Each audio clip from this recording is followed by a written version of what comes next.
sector puts its capacity into the NHS for the benefit of NHS patients, which I think most people in this country would celebrate.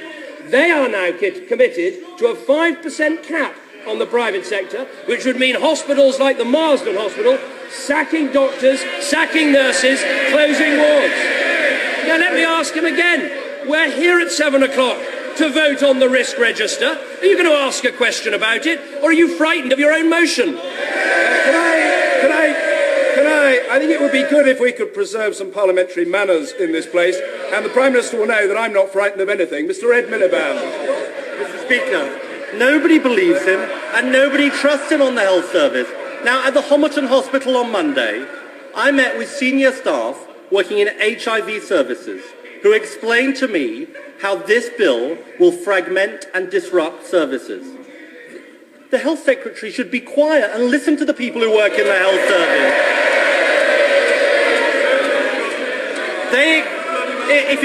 If he'd done some listening before, he should calm down, Mr. Speaker. He should calm down.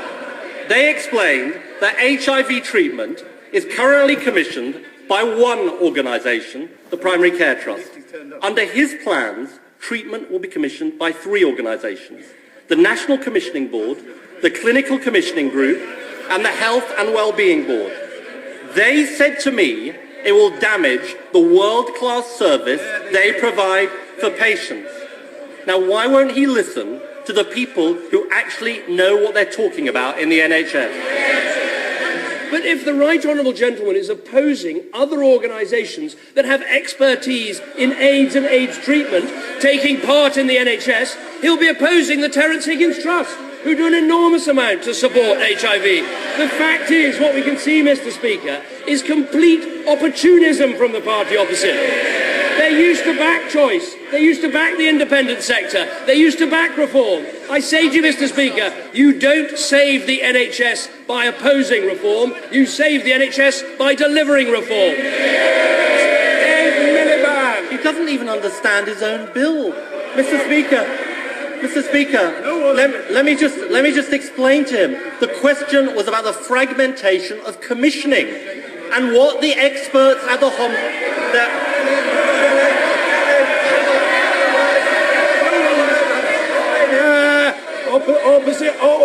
Opposition members are becoming overexcited. There's a long time to go, and I want to get to the bottom of the order paper. Mr. Ed Miliband. Let me say to the Health Secretary, I don't think the Prime Minister wants advice from him.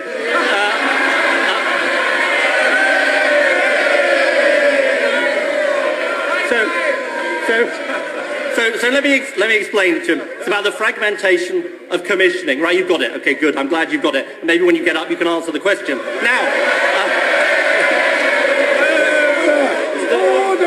Order! I say to the Leader of the Opposition, keep me out of it. I said it to the Prime Minister, I say it here, Mr. Ed Miliband. Now, the reason he's lost the...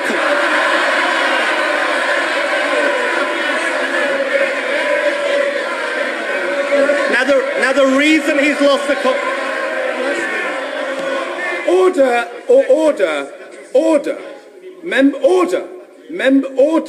I say that to the Shadow Chancellor as well. Members might be enjoying themselves. I ask them to think of what the country thinks. Order of what the country thinks of how we conduct ourselves. Mr. Ed Miliband. He's lost the confidence of the professions and the NHS is because of the promises he made before the election. Will he now give people a straight answer to the question I asked him 2 weeks ago and admit he has broken his promise of no top-down reorganisation? Any longer, Mr. Speaker, I think we'd have to put him on a waiting list for care. That took so long. He asks about integration. He asks about integration. Let me just explain to him, so I don't suppose he's read the bill. Clause 22 and Clause 25 place a specific duty on key organisations to integrate health and social care. The bill is all about integration. But here we are, question 5, and he still won't mention his vote on the risk registers. And I think I know why. Because I have here Labour's brief for this afternoon's debate. And there's an excellent section explaining why you don't publish risk registers. The second argument is particularly strong. It goes like this. Andy Burnham blocked the publication of the Department of Health's risk register in September 2009. There they are, absolutely revealed as a bunch of rank opportunists, not fit to run opposition, not fit for government. I'll tell you what happened. I'll tell you what happened under the last Labour government. The lowest waiting times in history. More doctors and nurses than ever before. The highest patient satisfaction on the NHS. I'll match our record on the NHS with him any day of the week. And the problem with this Prime Minister is that he asked people to trust him and he's betrayed that trust. The problem with this Prime Minister is that on the NHS, he thinks he's right and everyone else is wrong. It's become not a symbol of how his party has changed, but of his arrogance. I tell him this will become his poll tax. He should listen to the public and he should drop this bill.